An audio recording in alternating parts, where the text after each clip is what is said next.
सत्य मानिए, वास्तविकता मानिए, तो जब इसको एक कोर्स के रूप में कराया जाता है, हम हमारे गुरुजी के पास में जब सीखते हैं इसको जा करके, तो ये पाताल से लेकर जो मूलतिलावा परम धाम तक जाना, इसके लिए पूरा 6 महीने का कोर्स होता है। जैसे हम कोई भी पढ़ाई करते हैं तो एक स्टैंडर्ड पास करना हो, एक क्लास पास करनी हो तो 1 साल लग जाता है। इसी तरह ये जो विराट है, इसको समझने के लिए पूरे 6 महीने का कोर्स हो जाता है। लेकिन धामधनी की असीम कृपा के द्वारा सुंदर साथ और छोटे छोटे बालकों के उद्देश्य से ये 6 महीने के कोर्स को जितना हो सके उतना कैप्सूल फॉर्म में, अर्थात के गागर में सागर भर करके हम समझने की कोशिश कर रहे हैं। और अब तक हम लोगों ने पाताल लोक से लेकर के सीखना प्रारंभ किया था कि हमें कहाँ जाना है। इस विषय में मैं थोड़े से प्रश्न आपको पूछूं ताकि आपका रिवीजन भी हो जाएगा, और तब तक जिन जिन सुंदर साथ जी को आना है वो भी आ जाएंगे। तो हम लोग सीख रहे थे हम कौन से लोक में बैठे हुए हैं अभी। हाँ, आप ऐसे ही जवाब दे सकते हैं, कोई बात नहीं। कौन से लोक में आपने बताया? मृत्यु लोक में। मृत्यु लोक को कौन सी भूमि कहा जाता है?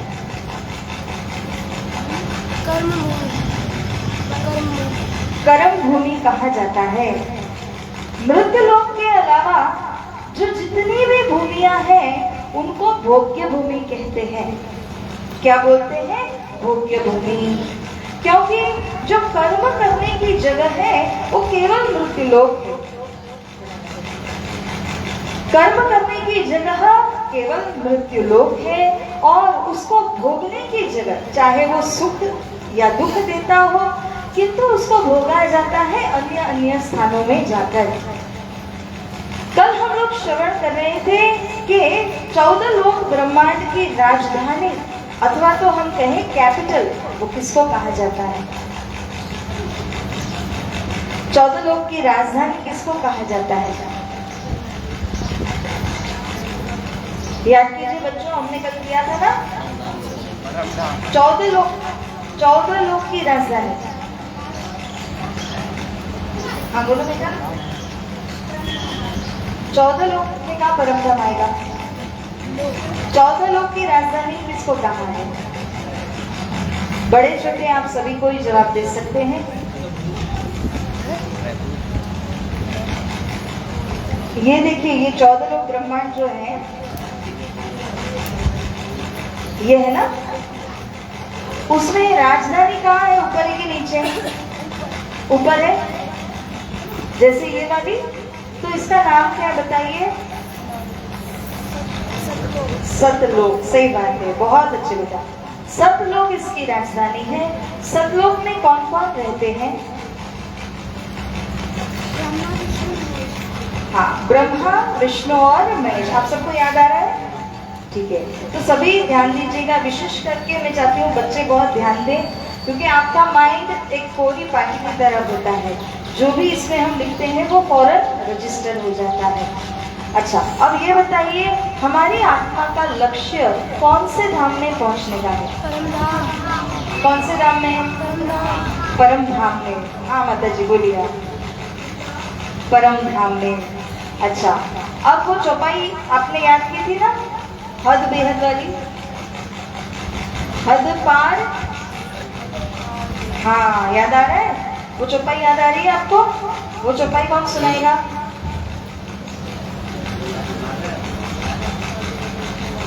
हद पार क्या है? बेहद है। बेहद पार क्या है? बेहद पार अक्षर। अक्षर पार अक्षर पार वतन है, जागे इन घर। तो ये चौपाई हमें सभी को याद होनी चाहिए। आप, मैं देवी जी से भी कहूँगी कि आपको वो चौपाई लिख करके अथवा व्हाट्सएप के माध्यम से पहुँचाएं, ताकि ये चौपाई को हम सभी याद कर सके। हद पार बेहद है। अच्छा, आप बोलेंगे मेरे बारे? सभी को बोलना है, ठीक है? हद पार बेहद है, हद पार बेहद है, बेहद पार अक्षर, बेहद पार अक्षर, अक्षर पार वतन है, अक्षर पार वतन है, जागिए इन घर, जागिए इन घर। अब याद हो जाएगी ना, थोड़ा सा करोगे तो ठीक। तो हमें हद के परे बेहद है, बेहद से परे अक्षर धाम है, और अक्षर धाम से परे है हमारा परम धाम, जिसके अंदर मूल मिलावा है। मूल मिलावा में हमें अपनी आत्म को जागृत करना है। तो हमारे जीवन का लक्ष्य क्या है? उस मूल मिलावे की प्राप्ति करना, वहां पर जागृत होना ही हमारे आत्मा का लक्ष्य है। सुंदर सार जी, कल हम सुन रहे थे कि यहाँ पर ये जो हम जिस लोक में है ना, वो मृत लोक यहाँ है, ठीक है ना, और जहाँ हमें पहुँचना है वो यहाँ है। तो हम कौन से माध्यम से जाने के लिए हमने सोचा था कल? सॉरी, थोड़ा जोर से बोलिए। हाँ जी,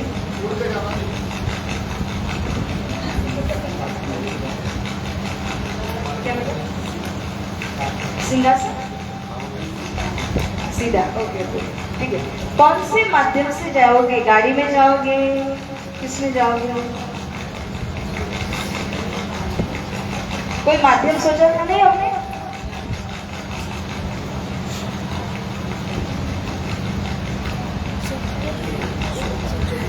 क्या?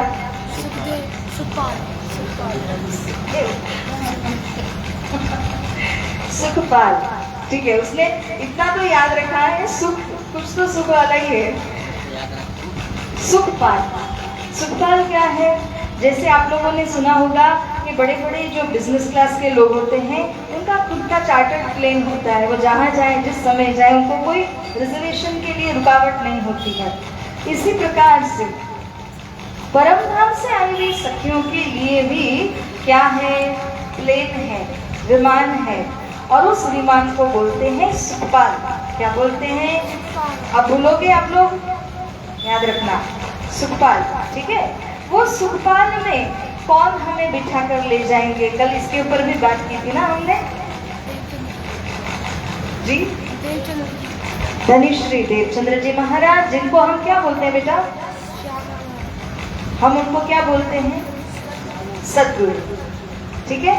तो उनकी जो पदवी है, देवचंद्र जी महाराज तो उनका नाम हुआ, उनकी पदवी के साथ उनको हम याद करते हैं सद्गुरु धनिश्री देवचंद्र जी महाराज। उन्होंने हमें वचन दिया है कि हे सुंदर सार जी, मैं आपकी बाहां पकड़कर आपको सुखपाल में बिठाकर उस सुखपाल रूपी विमान को आकाश में उड़ाकर मैं ही ले जाऊंगा और मैं आपको परम धाम पहुंचाऊंगा।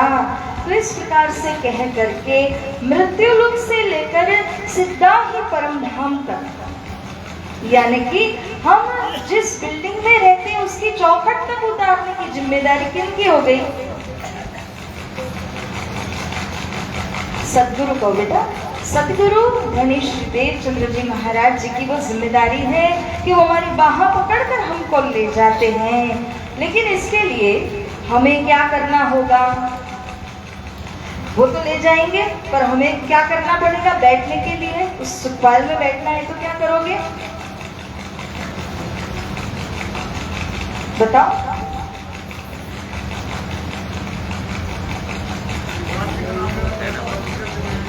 बिल्कुल, बहुत बहुत सुंदर। हमें उन श्री राजी महाराज जी का जितना भी हो स्मरण करना पड़ेगा, भक्ति करनी पड़ेगी, है ना। जब भक्ति करेंगे तो जैसे मैं आपको एक उदाहरण के रूप में बताऊं, भक्त के वश में भगवान होते हैं, ये तो आप सभी ने सुना ही होगा। भगवान तो भक्त को अपने से ऊंचा दर्जा देते हैं। जिस तरह से वो गजानंद जब उसको मगरमच्छ ने पकड़ लिया था, उस समय जब भगवान आए उनको छुड़ाने के लिए, तो सबसे पहले उन्होंने उद्धार कर दिया वो मगरमच्छ का। फिर उसके बाद में उन्होंने गजानन का उद्धार किया। सभी को बड़ा आश्चर्य लगता है कि गजानन तो उनके भक्त थे। पहला उद्धार किसका होना चाहिए था? गजानन का उद्धार होना चाहिए था, किंतु ऐसा न हो करके पहले उस मगर का उद्धार क्या हुआ? बात आई समझ में? नहीं आई? क्योंकि आपने मूल स्टोरी नहीं सुना होगा। मैं संक्षेप में आपको बता दूं। गजानन यानी कि एक हाथी का नाम है, और वो हाथी पिछले कई जन्मों से भक्ति करता था, किंतु किसी श्राप की वजह से वो हाथी बना हुआ था। वो हाथी एक बार अपनी सारी हथिनियों के साथ में सरोवर में स्नान करने गया, और वहां पर एक विकराल क्रोकोडाइल होता है ना, मगरमच्छ, उस मगरमच्छ ने उस क्या बोलते हैं गजानन का, हाथी का पैर पकड़ लिया, और कितना ही करने के बाद में उसका पैर ही नहीं छोड़ रहा था। अब ऐसी स्थिति में कईयों उसने मेहनत के अपना पैर छुड़ाने के लिए, मगर वो छुड़ा नहीं पाया, और अंतिम में जाकर के हार गया कि अब तो मेरा जीवन नहीं बचने वाला है। उस समय में उसने दिल से पुकार की। किसे पुकारेंगे आप ऐसी स्थिति में फंस जाओगे? तब परमात्मा को याद करोगे। तो उसने अपने इष्ट को, नारायण भगवान को याद किया। जब उसने भगवान नारायण को याद किया, तब आर्त पुकार, दिल से जो निकली हुई पुकार थी, उसके बदौलत भगवान तुरंत तत्क्षण वहां पर प्रकट हो गए। जब वहां भगवान प्रकट हुए, अब देखिए, अब यहाँ तक समझ में आ गया ना आप लोगों को? जब भगवान वहां पर प्रकट हुए, तो सबसे पहला उद्धार वो मगरमच्छ का होना है या फिर गजानन का होना चाहिए था? भगवान का भक्त कौन था? वो गजानन था, हाथी था। तो सबसे पहला उद्धार तो उसका होना चाहिए था, परंतु हुआ किसका? क्यों हुआ?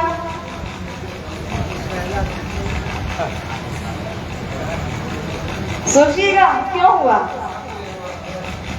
इसमें जो रहस्य बताने वाले विद्वत जन हैं, वो कहते हैं कि ये जो मगर था, उसने किसका पैर पकड़ा?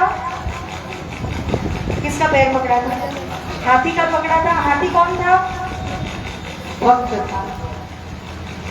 इसलिए भगवान ने आकर पहले मगर का उद्धार किया, क्योंकि उसने मेरे भक्त के चरण पकड़े हुए हैं। कृष्ण कन्हैया लाल की। समझ में आया कि गया? भगवान ने क्या सोचा कि ये मेरे भक्त के चरण पकड़ रहा है, तो पहला उद्धार किसका होना चाहिए? उसके बाद मेरे चरण जिसने पकड़े हैं, मुझे जिसने पुकारा है, मैं उसका उद्धार करूंगा।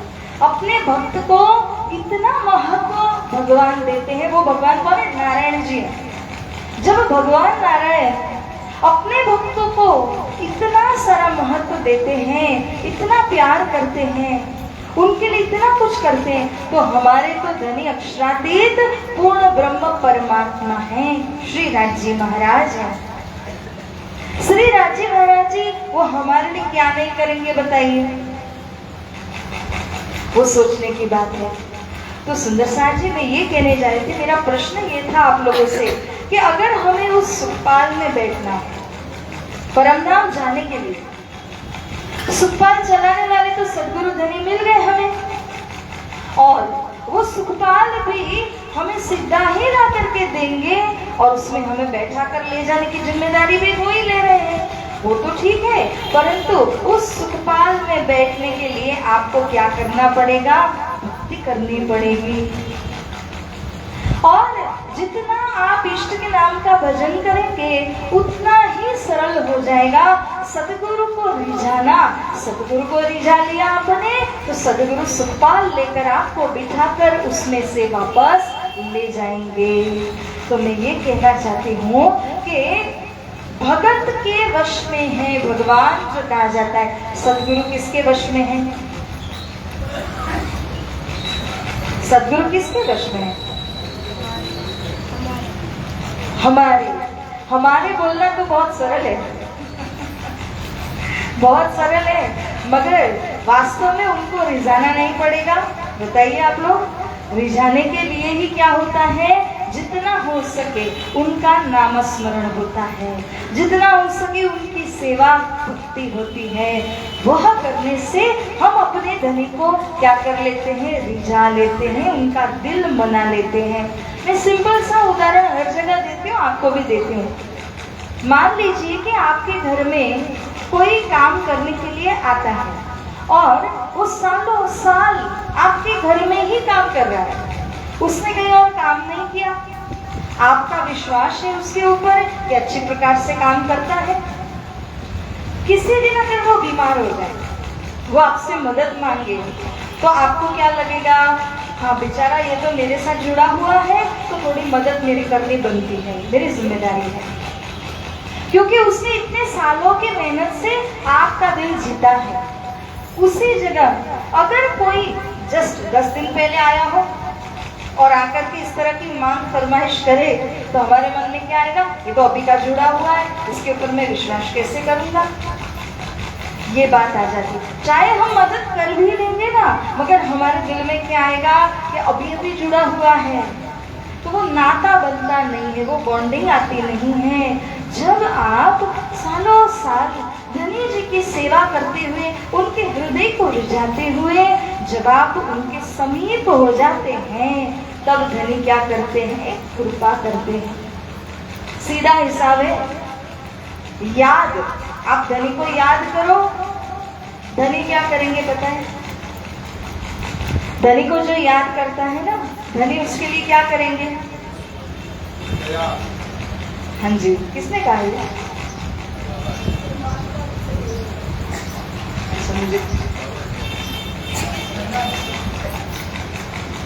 धनी को जो याद करता है, बिल्कुल सही कहा आप जिसने भी कहा हो, धनी को जो याद करता है, याद का उल्टा कर दीजिए तो क्या हो जाती है, दया। धनी उनके ऊपर में दया करते हैं। ऐसे देखा जाए ना तो लौकिक दृष्टांत हम केवल सुन के उसका सार लेते हैं, मगर मैं आपको ये लौकिक दृष्टांत सुनाना चाहती हूँ जिसके द्वारा हमें समझ में आएगा कि जब हम सेवा करते हैं, जब हम भक्ति करते हैं, तो हमारी भक्ति, हमारी सेवा का क्या परिणाम होता है। सुनिएगा, हाँ बच्चों आप लोग ध्यान से सुनिएगा। जब हम सभी जानते हैं ना, राम जी और हनुमान जी श्री राम जी की बहुत अच्छे से सेवा करते थे, और हनुमान जी को था कि मैं क्षण भर के लिए भी अपने प्रभु की सेवा में से पीछे हट नहीं करूंगा। और सेवा करने लगे, खूब सेवा की, यहाँ तक करने लगे कि जो सीता मैया थी ना, उनको भी थोड़ा डिस्टर्ब होने लगा कि मैं जहाँ सेवा करने जाती हूँ तो मेरे से पहले हनुमान जी कर ले जाते। तब मैया ने कहा कि देखो हनुमान जी, आप सेवा तो बहुत खूब से कर रहे हैं, लेकिन कहीं ना कहीं थोड़ा सा मेरी जगह में मुझे भी करने दीजिएगा, थोड़ा सा आप पीछे हो जाइएगा। ऐसा करके कहा। अब माता की आज्ञा है, हनुमान जी को तो माननी पड़ी, और जब हनुमान जी मान गए तो थोड़ा पीछे हट गए। अब जाकर के जो छत होती है, वो छत के ऊपर में बैठ गए और सोचने लगे। हम होते तो शायद नाराज हो जाते, पर हनुमान जी क्या सोचने लगे, अभी इतना समय हुआ है तो मेरे प्रभु श्री राम की मुझको ये सेवा करनी है, ये समय हुआ है ये सेवा करनी है। तो ऐसा करते करते वो समय के साथ में जो जो सेवाएं कर रहे थे वो सब याद करने लगे। और दूसरी ओर क्या हुआ, श्री राम जी को वहां पर छींक पे छींक आने लगी। अब छींक आना बंदी ना हो, मैया सीता ने कितनी कोशिशें की, फिर नहीं हुआ तो तीनों माताओं को बुलाया, परंतु किसी से इसका उपाय नहीं हो सका। उस समय में मैया सीता को याद आती है कि ये हो ना हो, ये हनुमान जी के कारण से हो रहा है, क्यों, मैंने उनको अलग से बिठा दिया। दूसरा यहाँ पर क्या हुआ, हनुमान जी तो याद कर ही रहे थे सेवा के विषय, यहाँ श्री राम जी को भी याद आने लगी, मेरा भक्त हनुमान होता ना तो ऐसे सेवा करता, अभी यहाँ होता तो ऐसे करता। भक्त का जो सेवा है, उस सेवा का प्रभाव वो इष्ट के ऊपर भी होता है। इसलिए सेवा जेवो बीजो पदार्थ नहीं। प्राणा जी क्या कहते हैं कि सेवा की तरह दूसरी कोई चीज नहीं कि जिसके द्वारा आप अपने इष्ट को ले जाएं, आप अपने प्रियतम को ले जाएं। जिस तरह से हनुमान जी की सेवा के द्वारा श्री रामचंद्र जी खुश हो गए थे, आनंदित हो गए थे, और पल पल में जैसे हनुमान जी तो उनको याद कर ही रहे थे, परंतु श्री राम जी भी उनको याद कर रहे थे। समझ में आया आप लोगों को? आया कि नहीं आया? तो इस प्रकार जो सेवा करता है वो सेवक है, और उसका जीव कैसा हो जाता है? पवित्र हो जाता है। दिल कैसा होता है? मन कैसा होता है? वो सेवा के द्वारा पवित्र हो जाता है। इसीलिए हम क्या करते हैं? साधु संतों की सेवा हो या तो फिर राजी महाराज जी की, सदगुरु जी की जो सेवा है उस सेवा को हम नहीं छोड़ते हैं। आप लोगों ने बीतक प्रसंग सुना है ना? बीतक प्रसंग के अंदर एक बहुत सुंदर सा सारगर्भित प्रसंग आता है। ये प्रसंग क्या है? अभी आप एक बात सुन लीजिए, फिर मैं ये विराट को और आगे बढ़ाती हूँ। जैसे सुंदर सा जम रहा है तो मैं विराट शुरू करने की ओर जाऊं। सुंदर सा जी, बीतक के अंदर एक ये प्रसंग आया हुआ है।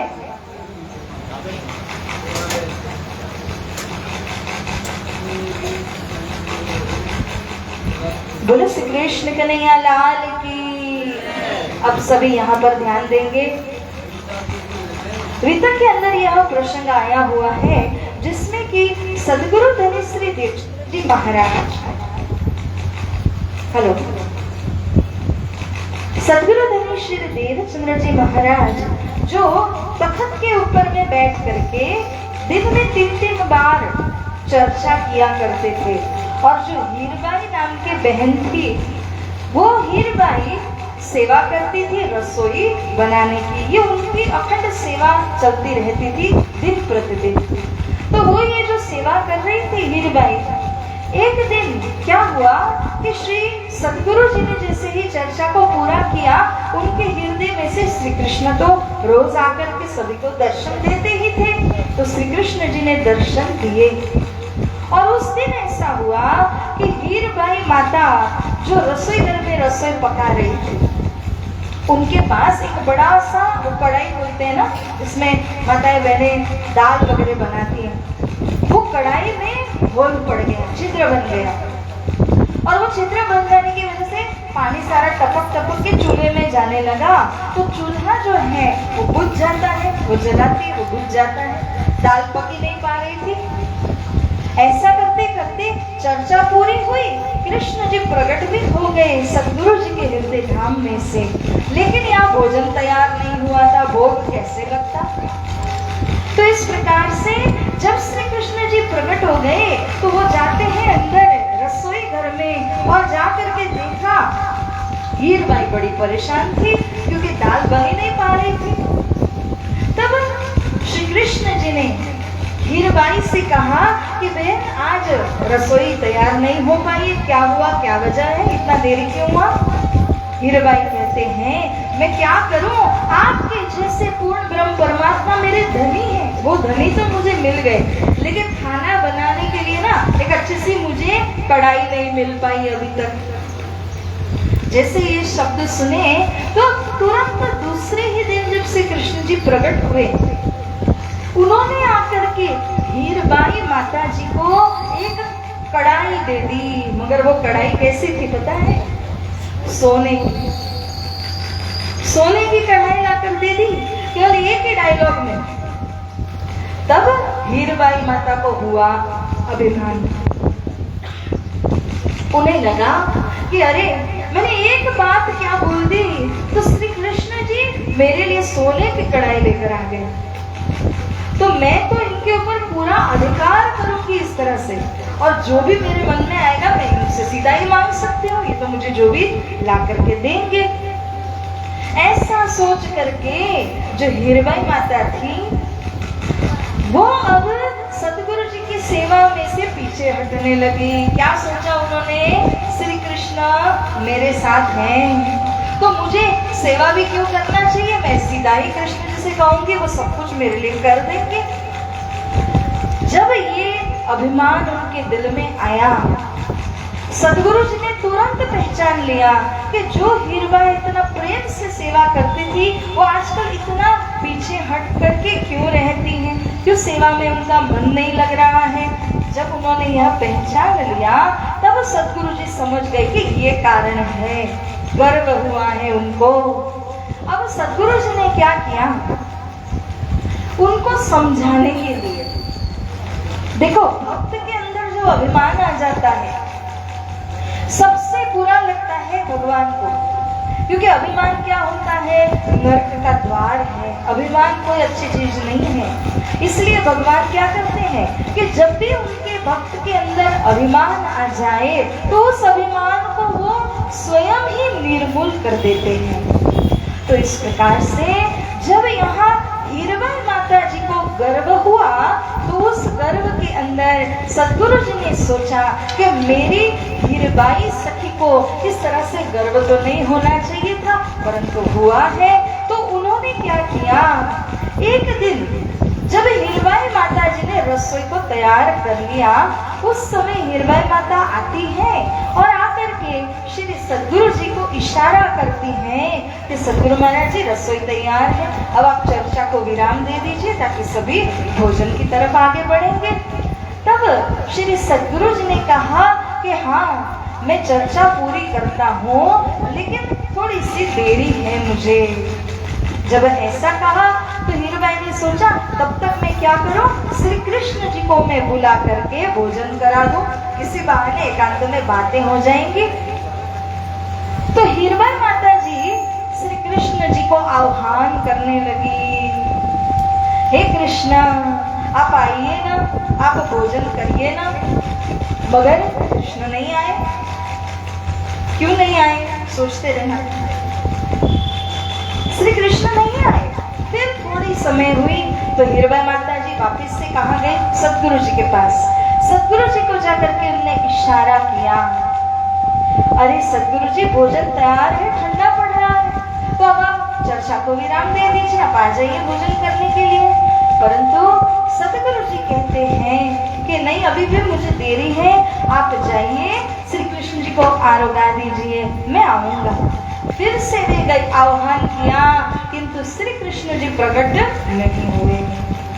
जब प्रकट नहीं हुए ना, हीरबाई माता जी परेशान हो गई, अरे ये क्या हो रहा है, क्यों आज श्री कृष्ण जी नहीं आ रहे हैं।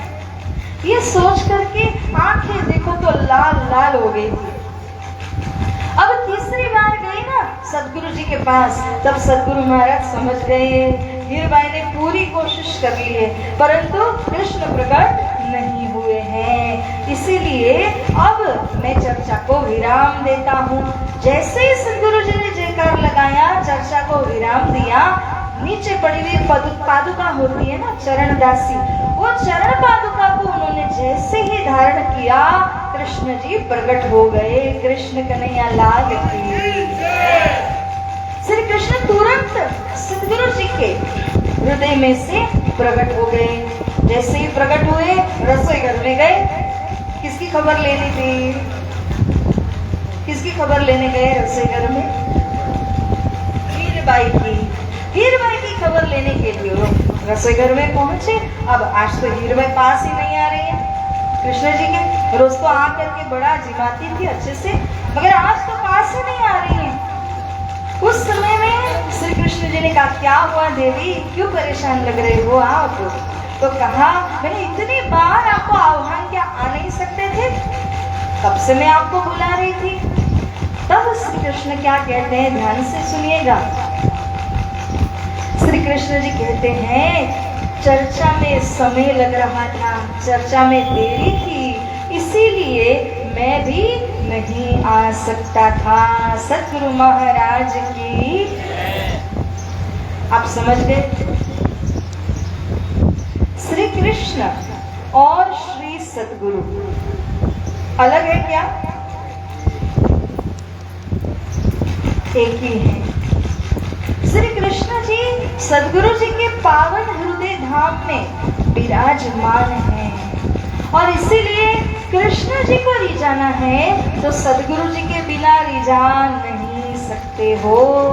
हीराबाई ने प्रयत्न करके देख लिया था ना, मगर हीराबाई माता से हुआ नहीं।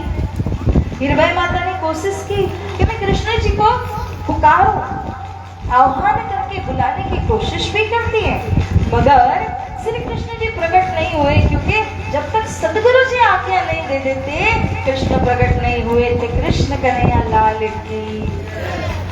हे सुंदर साथ जी, सदगुरु के दिल रूपी धाम में श्री कृष्ण जी विराजमान है। इसलिए सदगुरु जी को बाईपास करने जाओगे ना तो कुछ मिलेगा नहीं। शॉर्टकट लेते हैं तो कोई जगह में हम बाईपास होकर के निकल जाते हैं, हार्ट का भी बाईपास हो जाता है, लेकिन सदगुरु जी का बाईपास कभी नहीं हो सकता। सदगुरु जी के हृदय धाम में श्री कृष्ण जी पूर्ण ब्रह्म परमात्मा विराजमान है। इसलिए श्री सदगुरु जी को रिझाने से कृष्ण भी मिल जाते हैं। सदगुरु जी की सेवा को छोड़ करके श्री कृष्ण जी को कितना ही क्यों न रिझा लो, मगर श्री कृष्ण हाथ में आने वाले नहीं हैं। श्री इंद्रावती सखी महामती स्वामी श्री प्राणनाथ जी कीर्तन वाणी के अंदर में फुरमाते हैं, सदगुरु मेरा श्याम जी मैं एहनी से चरण रहूं, सनमंद मेरा या ही सो मैं ताते सदा सुख लहूं। श्री इंद्रावती सखी जो परम धाम की सबसे आगे बात सखी है, श्री इंद्रावती सखी जो परम धाम की आवाज नहीं है,